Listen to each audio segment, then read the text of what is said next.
IDSS ini, Integrated Digital Security System ini adalah sistem keamanan digital terintegrasi. Dengan membangun ini, sistem keamanan digital ini kita bisa memantau, menganalisa, kemudian mengendalikan situasi keamanan ini secara real time.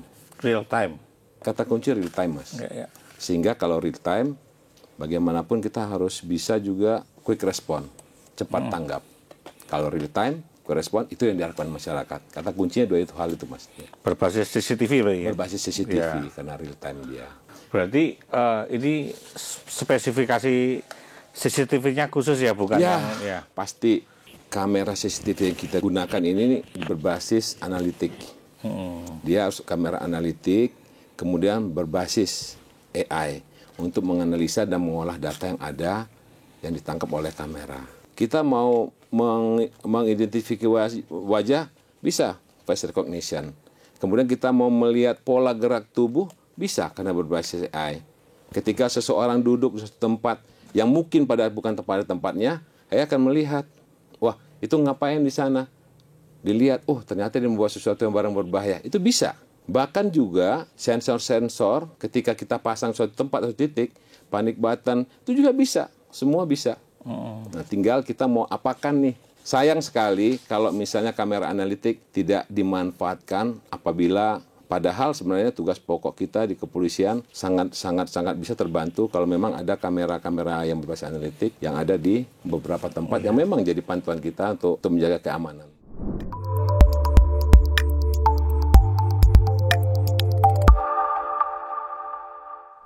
Halo Tribuners, jumpa lagi bareng saya Adi Sasono, pemimpin redaksi Tribun Jabar. Kali ini saya akan membahas sebuah program dari teman-teman Polda Jabar yang menurut saya sangat keren. Nah, tentu saja saya sekarang ditemani oleh Kabid TIK Polda Jabar, Bapak Kombes Pol Parojahan Simanjuntak. Selamat sore, Pak. Selamat sore. Sehat ya, Pak ya? Sehat. Terima kasih, Pak, sudah memenuhi undangan kami ke sini, Pak. Terima kasih diberi kesempatan. Keren. Saya kemarin baca-baca, wah ini keren ini. Ini saya harus undang Pak Parojahan ke sini ini. Iya. Bagaimanapun kami terima kasih, Mas, karena kami sudah diundang. Ya, paling tidak bisa berbagi informasi yang mungkin hal yang positif. Iya. Karena terkait dengan apa yang baru kita lakukan dan mungkin rencana ke depan kita juga akan ada pengembangan seperti yang Mas sampaikan tadi. Iya. Nah, Pak, kan ini istilahnya Integrated Digital Security System. Nah, bisa dijelaskan, Pak, ini apa sih sebenarnya? Ini barang apa sebenarnya? Kan kami baru dengar juga. Kayaknya unik ya, Mas ya, karena memang mungkin sebenarnya kita mau coba mengubah persepsi masyarakat, Mas, bahwa kita ini tidak alergi dengan digitalisasi. Bahkan tuntutan daripada salah satu reformasi Polri ya digitalisasi, Mas, terkait dengan tugas-tugas pokok fungsi kepolisian, baik itu tupoksi kepolisian sendiri maupun yang terkait dengan pelayanan publik. Jadi IDSS ini, Integrated Digital Security System ini adalah sistem keamanan digital terintegrasi. Sebenarnya sistem ini mengapa penting untuk kita? Karena dengan membangun ini sistem keamanan digital ini kita bisa memantau, menganalisa, kemudian mengendalikan situasi keamanan ini secara real time. Real time? Kata kunci real time, Mas. Ya. Sehingga kalau real time, bagaimanapun kita harus bisa juga quick respon, cepat tanggap. Kalau real time, respon itu yang diharapkan masyarakat. Kata kuncinya dua itu hal itu, Mas. Berbasis CCTV berarti ya? Berbasis CCTV karena real time dia. Oke. Pak, yang kami tahu Bapak ini sejarahnya di Reskrim, Pak ya, di reserse. Iya. Nah, kok tiba-tiba ngurusin digital ini, Pak? Apa pemicunya, Pak, sebenarnya? Boleh diceritain, Pak? Mungkin Pak, kalau ada sejarahnya boleh juga. Ya, saya memang bergelut di dunia reserse itu sempat beberapa kali kita di fungsi reserse, kemudian jadi direktur sempat di Sulteng dulu di Polda Sulawesi Tengah, kemudian kami pindah ke Polda Jabar mengemban tugas TIK. Merasakan, Mas, bahwa sebenarnya tugas-tugas kita ini di fungsi reserse suka tidak suka memang membutuhkan peralatan-peralatan digital. Ya. Peralatan digital. Contoh misalnya, memang sudah banyak dukun-dukun di polisi reserse, tapi pengembangan di TK sendiri masih banyak. Kalau peralatan-peralatan kita sudah didukung digitalisasi, tapi untuk menganalisa, kemudian menyimpan suatu data, kemudian dikelola, berarti butuh suatu bangunan besar supaya bisa kita mengambil suatu keputusan atau kesimpulan. Contoh misalnya di dunia reserse, pantauan CCTV yang bisa memantau suatu peristiwa kejadian di salah satu TKP, misalnya ada beberapa orang saksi di sana. Ketika ditanya, misalnya kira-kira tadi pelaku itu menggunakan pakaian apa ya? Oh iya Pak, maaf, bajunya warna biru, gelap atau hitam. Saksi yang lain mengatakan, oh iya Pak, hitam tapi agak ini, seperti ini. Ada perbedaan ketika cara pandang orang di lokasi, tapi kalau dengan menggunakan kamera CCTV, data realnya ada di situ. Ditanya apa merek kendaraannya, mungkin Pak, ya kami nggak lihat, cuman warnanya seperti ini Pak, tapi dengan CCTV real. Jadi setiap kejadian tidak pidana yang ada terpantau dengan kamera CCTV, itu real, nyata. Dan itu adalah barang bukti yang melekat ketika suatu tindak pidana terjadi. Gitu Mas kira-kira. Berarti ini spesifikasi CCTV-nya khusus ya, bukan Ya, yang pasti karena sehingga bisa membedakan warna ini hitam atau biru atau warna gelap lain-lain. Jadi kamera CCTV yang kita gunakan ini berbasis analitik. Dia harus kamera analitik, kemudian berbasis AI untuk menganalisa dan mengolah data yang ada yang ditangkap oleh kamera. Kira-kira gitu Mas. Nah, analitik ini sebenarnya apa saja? Ya, kita mau mengidentifikasi wajah, bisa face recognition. Kemudian kita mau melihat pola gerak tubuh, bisa karena berbasis AI. Ketika seseorang duduk di suatu tempat yang mungkin bukan pada tempatnya, saya akan melihat, wah itu ngapain di sana? Dilihat, oh ternyata dia membawa sesuatu yang barang berbahaya. Itu bisa. Bahkan juga sensor-sensor ketika kita pasang suatu tempat atau titik, panic button, itu juga bisa. Semua bisa. Nah, tinggal kita mau apakan nih. Sayang sekali kalau misalnya kamera analitik tidak dimanfaatkan apabila padahal sebenarnya tugas pokok kita di kepolisian sangat bisa terbantu kalau memang ada kamera-kamera yang berbasis analitik yang ada di beberapa tempat yang memang jadi pantuan kita untuk menjaga keamanan. Berarti mestinya Pak, di bilik ATM itu harusnya kalau kita pakai CCTV analitik, penipuan-penipuan itu bisa dicegah sebelum ini ya? Sebenarnya gitu Mas. Saya sebenarnya kan teman-teman dari perbankan misalnya ya, kita saja coba sekarang Mas, kita masuk ke dalam bilik ATM misalnya. Saya memakai helm, pakai masker, pakai kacamata hitam. Saya masih bisa mengoperasionalkan ATM. Ketika kamera yang digunakan itu berbasis analitik, tentunya harus kelihatan muka wajah, baru bisa beroperasional. Itu bisa sebenarnya. Itu untuk mencegah juga kesempatan, peluang bagi pelaku-pelaku yang mungkin keinginan berniat ketika masih sebuah ATM. Itu kira-kira Mas, sebenarnya bisa digunakan itu. Pak, tadi disebutkan bahwa ini akan menjadi bagian dari reformasi Polri. Mungkin bisa dijelaskan lebih lanjut Pak soal itu Pak. Iya, kebetulan saya mengingat salah satu senior kami di kepolisian, Pak Krisnada DL Mas. Beliau sekarang Komjen, kemudian beliau sebagai Kalem Dikpol. Beliau juga ditunjuk sebelumnya dulu waktu untuk akselerasi transformasi Polri. Saya bincang-bincang sama beliau, ketua tim transformasi reformasi Polri. Saya bincang-bincang sama beliau. Dari bincang-bincang beliau ada 133 ide-ide beliau itu. Dari 133 ide-ide beliau itu ada sekitar 60-70% terkait dengan tugas pokok fungsi kepolisian, terkait juga dengan pelayanan publik yang mungkin suka tidak suka harus digitalisasi. Nah itulah yang menjadi tugas tanggung jawab kita, kami terutama.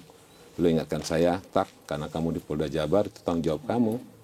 Tanggung jawabmu itu persiapkan untuk kedepannya bagaimana menjawab tantangan ya sesuai dengan apa yang diinginkan oleh masyarakat. Nah itulah kesiapan kita Polda Jabar harus mampu menjawab tantangan itu, Mas.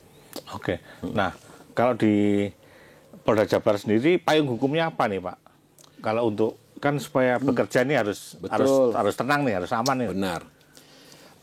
Itulah ketika kami membangun IDSS ini, Integrated Digital Security System ini, kami membutuhkan payung hukum. Saat ini, Mas, kami juga sedang menyusun draft yang berkaitan dengan IDSS, Integrated Digital Security System ini. Kami sudah mengajukan berkoordinasi dengan Bitkum, bahkan ke divisi bidang hukum di Mabes Polri. Kami mencoba menyusun draft Perkapolda, kemudian kami mengusulkan juga konsep untuk diajukan menjadi Perkapolrika atau Perpolka. Ini tadi barusan kembali di sana, dan tentunya dari Dipkum sangat menyetujui karena memang perlu kami penguatan, Mas, ketika program ini harus berjalan. Nah ini sedang kami susun draft tersebut sehingga penyetaraan dari pelaksana dari Polda sampai ke Polres bisa kita laksanakan semua. Demikian, Mas, kira-kira. Oke, Pak, yang dilakukan tim Bapak sekarang apa yang sudah kemajuannya seperti apa yang yang disiapkan oleh tim TIK Polda Jabar ini untuk misalnya dari infrastruktur, aplikasi macam-macam itu. Sejalan dengan ide ini, Mas, tentu kami sudah membangun sebuah sistem dashboard. Kami juga tidak lupa, Mas, untuk mendukung infrastruktur.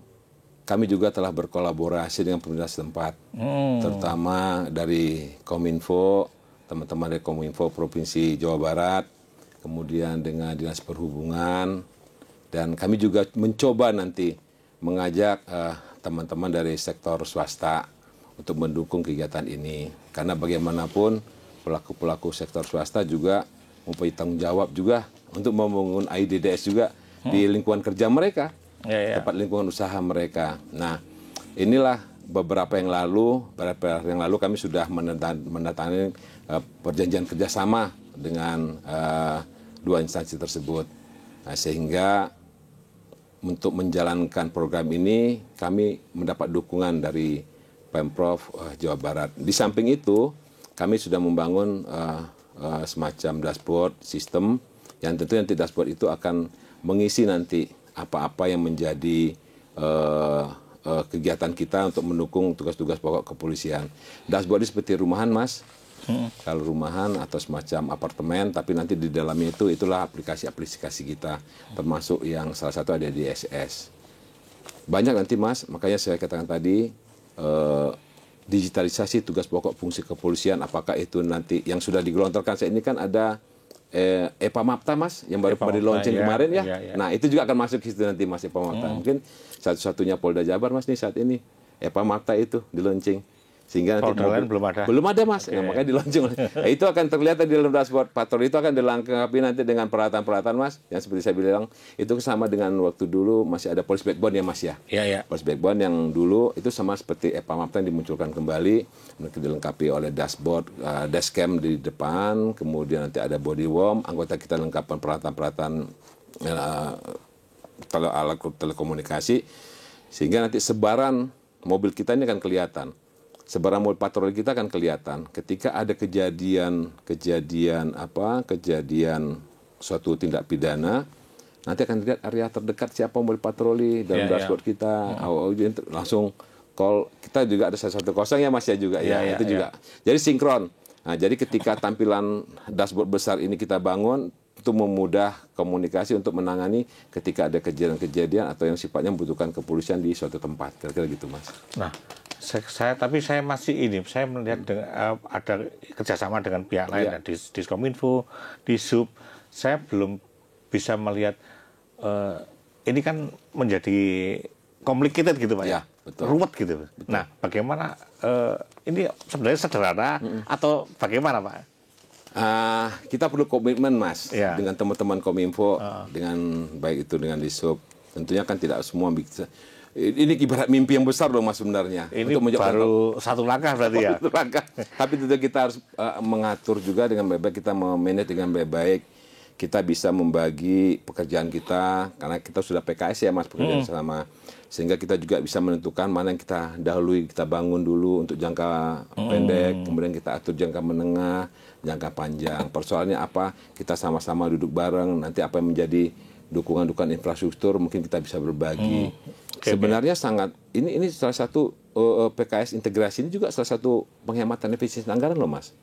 Mas bayangkan misalnya, kalau misalnya satu titik, Polri membangun kamera analitik di sana, di Sub membangun juga di sana. Satu titik ada berapa gitu. Nah, dengan integrasi ini kan, itu kan efisiensi Mas. Tinggal kita. Nah, kemarin Bapak Kapolri pernah memerintahkan kami, Pak Kabitik, coba cek berapa kebutuhan CCTV untuk Polda Jawa Barat.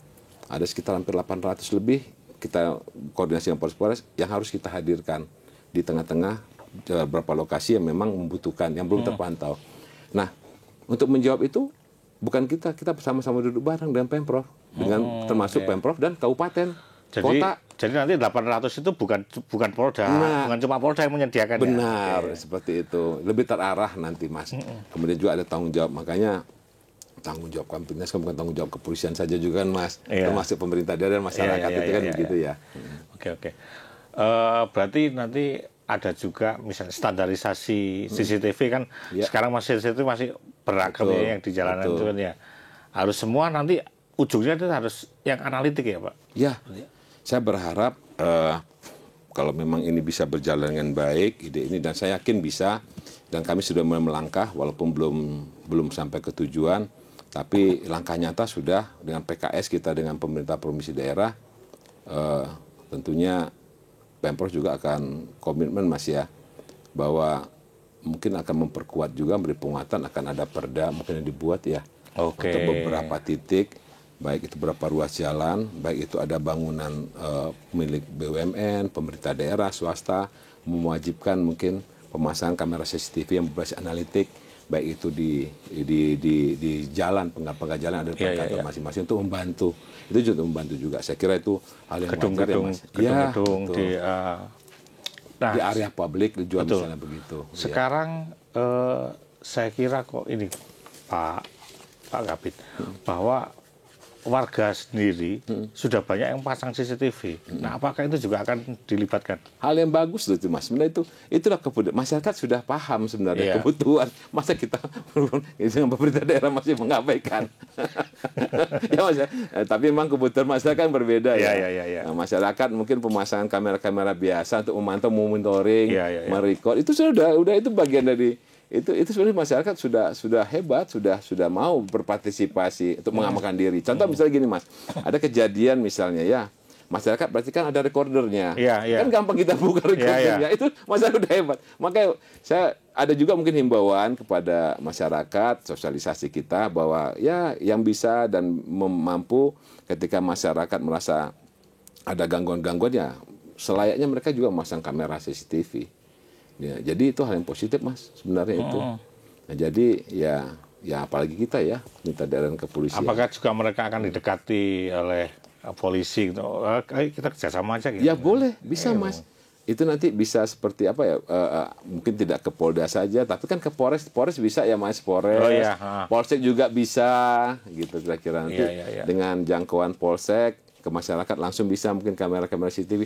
Tapi sebenarnya kalau yang di rumah-rumah itu kan untuk privat ya Mas ya.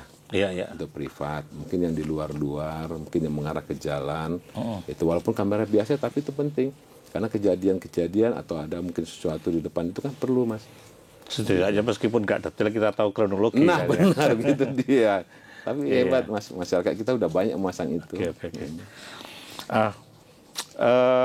Dalam bayangan Bapak, kira-kira nanti fungsi optimalnya itu seperti apa nanti ini? Kan mestinya sudah punya bayangan ya dari setahun ke depan, 2 tahun ke depan, 5 tahun ke depan. Kira-kira nanti fungsi optimalnya itu di tahun keberapa Pak?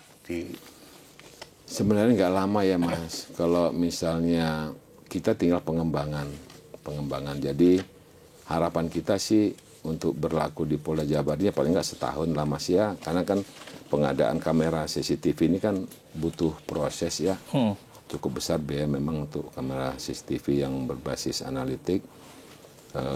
cukup mahal. Kan membangun suatu kamera itu kan bukan hanya kamera saja, infrastrukturnya itu masih yang besar, ya, penyimpanan datanya, kemudian jaringannya, termasuk penyimpanannya kan di mana. Jadi memang membutuhkan perencanaan yang harus benar-benar kita rencanakan dengan baik. Ya paling tidak, dan dilakukan bertahap ya Mas ya, bertahap dan berkesinambungan. Ya paling tidak kita berharap 1 tahun ke depan ya bisa terrealisasi, ya walaupun cuman ya berapa persen atau apa, tergantung dengan kekuatan yang kesiapan kita Mas. Sekali lagi dukungan supporting anggaran yang memang harus memadai untuk membangun ini. Makanya perlu kita kerjasama, kolaborasi dengan pemerintah daerah Mas dan sektor swasta, kira-kira begitu. Dan ujungnya nanti sifatnya nasional ini. Bisa, ya. Nasional. Tentunya kalau sudah berjalan di lingkup Polda Jawa Barat, ya mau nggak mau ya, karena kan saya katakan tadi Mas, ada Perkapolri yang kita dorong, ada Perkapolda untuk melaksanakan di lingkup Polda Jawa Barat. Kita juga sudah mendorong, dan itu kemarin tadi saya ketemu dengan tim yang harmonisasi dan verifikasi di Ditkum Mabes Polri, mengatakan bahwa ini luar biasa, dan mereka juga akan coba mendorong untuk menjadi suatu keputusan atau Perkapolri atau menjadi Perpol atau Peraturan Kapolri yang mendukung kegiatan IDSS ini, kira-kira begitu Mas.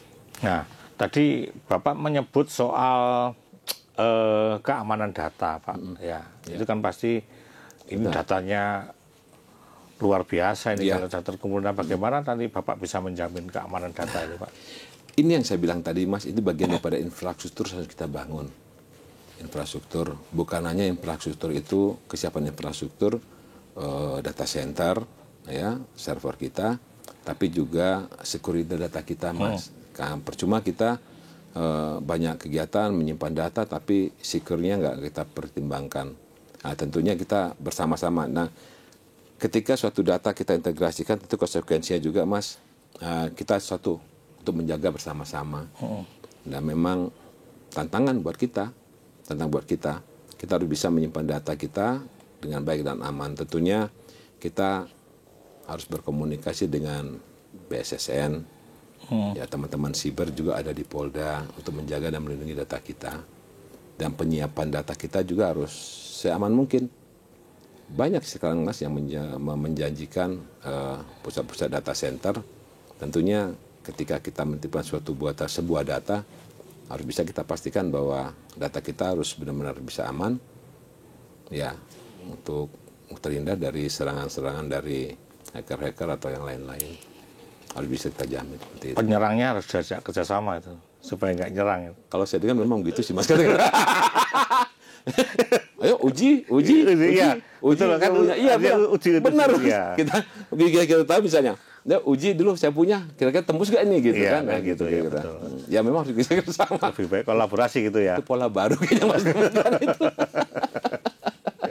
Iya. Nah, ini Pak, kan contoh integrasi keamanan, sistem keamanan yang sangat ekstrim itu kan ada di Cina nih Pak ya. Lihat. Itu miliaran, mungkin miliaran kamera CCTV di seluruh Cina itu ya. Nah, tapi ada juga keluhan bahwa jangan-jangan ini nanti menjadi memata-matai warga. Nanti kan mungkin ada pandangan seperti itu. Karena apalagi ini kan inisiatifnya pemerintah. Jangan-jangan ini Polri ini mau memata-matai saya nih. Gitu. Ya, sebenarnya Mas, kita juga memastikan bahwa IDS Integrated Digital Security System ini harus berjalan sesuai dengan ketentuan-ketentuan berlaku. Karena kan memang isu kan terkait dengan data personal pribadi. Tentu kita nggak lepas dari Undang-Undang Nomor 27 Tahun 2022. Semua akses data itu Mas harus bisa kita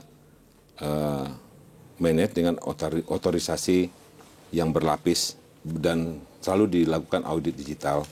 Kemudian tidak semua orang yang punya wewenang bisa mengakses itu.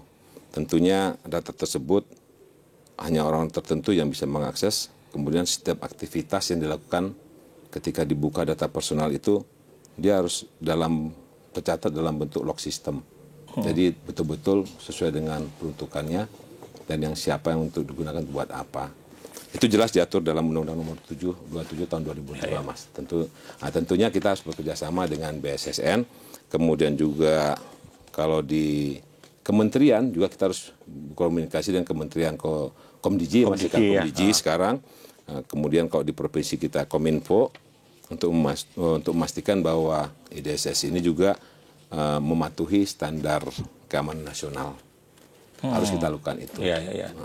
Jadi sebenarnya ya kita lebih ke soal keamanannya saja ya. Betul, Mas. Jadi, betul. Nah, Pak, terkait dengan kepentingan masyarakat, apa hal praktis yang bisa dimanfaatkan oleh masyarakat ya dengan adanya sistem ini? Ya, tadi Mas, seperti saya sampaikan tadi ada dua hal ya, bahwa dengan adanya pemanfaatan IDSS ini kita memiliki data yang real time, dan data real time ini quick respon. Tentunya apa yang diinginkan masyarakat ketika ada sesuatu, polisi cepat menangani. Misalnya nih, saya butuh memanfaatkan sistem itu. Saya nggak perlu nunggu Polri nih, polisi melihat data itu menganalisis. Tapi saya ini sedang butuh nih, sedang butuh polisi nih. Apa yang bisa saya lakukan dengan sistem itu? Nanti ada sistem panic button, Mas. Panic button. Iya, panic button juga bisa kita munculkan. Dulu kan pernah panic button dibangun ya, Mas. Iya, betul. Kan? Tapi sekarang kan nggak lagi itu. Itulah dia juga mendukung IDSS. Jadi sistem keamanan digital. Jadi kita berpikir keamanan digital ini apa sih yang terbaik yang dilakukan untuk masyarakat ya, Mas ya. Melayani masyarakat. Apakah quick respon, haruskah atau dengan adanya panic button, pemberitahuan masyarakat ada suatu kejadian, saya butuh polisi cepat, 110 sudah ada juga, lebih cepat juga panic button kalau memang ada nanti.